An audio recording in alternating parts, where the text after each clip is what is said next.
ಭಗವಾನ್ ಬುದ್ಧರೇ, ನೀವು ಧ್ಯಾನದಿಂದ ಏನು ಗಳಿಸಿದ್ದೀರಾ ಅಂತ. ಅದಕ್ಕೆ ಭಗವಾನ್ ಬುದ್ಧರ ಉತ್ತರ ಹೇಗಿತ್ತು ಗೊತ್ತಾ ಸ್ನೇಹಿತರೆ? ನಾನು ಗಳಿಸಿದ್ದಕ್ಕಿಂತ ಕಳೆದುಕೊಂಡಿದ್ದೇ ಹೆಚ್ಚು. ಅದೇನಂದ್ರೆ ಸಿಟ್ಟು, ಭಯ, ದುರಾಸೆ ಮತ್ತು ಅಹಂಕಾರ. ಹೌದು ಸ್ನೇಹಿತರೆ, ಈ ವಿಷಯನ ನಾನು ಯಾಕೆ ಇವತ್ತು ನಿಮ್ಗೆ ಹೇಳ್ತಾ ಇದ್ದೀನಿ ಅಂದ್ರೆ, ಮನುಷ್ಯನಲ್ಲಿ ಸಿಟ್ಟು, ಭಯ, ದುರಾಸೆ, ಅಹಂಕಾರ ಇದ್ರೆ ಅವನು ಯಾವತ್ತಿಗೂ ಯಶಸ್ವಿಯಾಗಲು ಸಾಧ್ಯವೇ ಇಲ್ಲ. ಹೇಳ್ತಾರೆ, ಮನುಷ್ಯ ಖಾಲಿ ಕೈಲಿ ಬರ್ತಾನೆ, ಖಾಲಿ ಕೈಲಿ ಹೋಗ್ತಾನೆ ಅಂತ. ಆದ್ರೆ ಮನುಷ್ಯ ಬರುವಾಗ ಭಾಗ್ಯದ ಜೊತೆ ಬರ್ತಾನೆ, ಹೋಗುವಾಗ ಕರ್ಮದ ಫಲ ಕೊಂಡ್ಕೊಂಡು ಹೋಗ್ತಾನೆ. ಅಹಂಕಾರ ಇರೋ ಮನುಷ್ಯ ಯಾವತ್ತೂ ಉದ್ಧಾರ ಆದ ಚರಿತ್ರೆಯೇ ಇಲ್ಲ. ಯಾರಿಗೆ ಯಾವಾಗ ಏನು ಎಷ್ಟು ಕೊಡಬೇಕೆಂಬುದನ್ನ ಆ ಭಗವಂತನೇ ಬಲ್ಲ.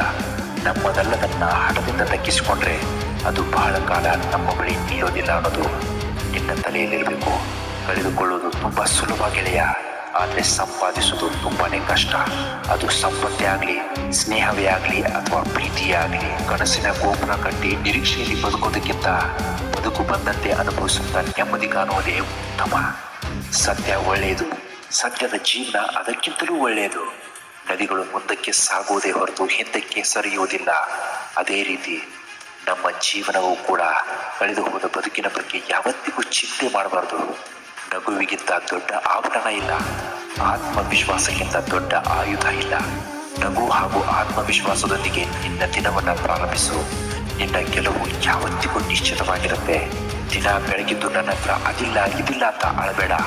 ನಿನ್ನ ಸ್ಥಿತಿಗೆ ಆ ದೇವರನ್ನ ತೋರ್ಬೇಡ.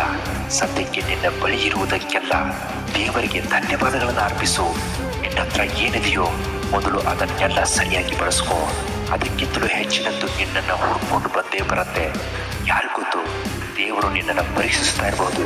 10,000 ರೂಪಾಯಿಗಳನ್ನು ಸರಿಯಾಗಿ ಬಳಸಿಕೊಳ್ಳದವನಿಗೆ 1 ಕೋಟಿ ಹಣ ಕೊಟ್ಟರೇನು ಪ್ರಯೋಜನ ಅಪ್ಪ.